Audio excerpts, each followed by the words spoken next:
Қайта түлеп таумен тас заңғар далам, адамаз астанаға таңғалмаған, бүгінгі қолым жеткен биік осы ежелден ата бабам армандаған. Жаңа ғана салсақта көше қала, мемлекеттің ішінен неше дара, экспоның бәйгесін сәтін салып, жеңіп алған кезіміз кеше ғана. Ал бүгін алыптармен қатар қондық, көшбасшымыз көрсетіп жаһан қерлік, 5 жылда бейнеміз айқындалып, 6 құрлық таныған шаһар болдық. Күмірлеп көгіндегі моласқаған, кезі жоқ думанының толастаған, жаһанға жарық шашып тағы да бір биігін бағындырды өр астанам.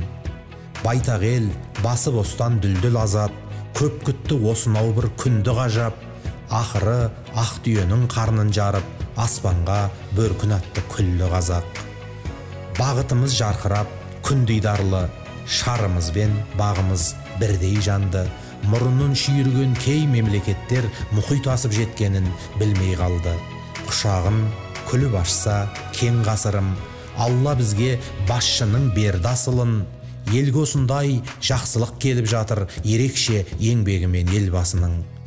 Ұл боп туды ол, ұлтына жаны жақын, таң қалған алыс жақын танып атын, көркіне көз тоймайтын қала салды, көшесінде жүрсең де сағынатын.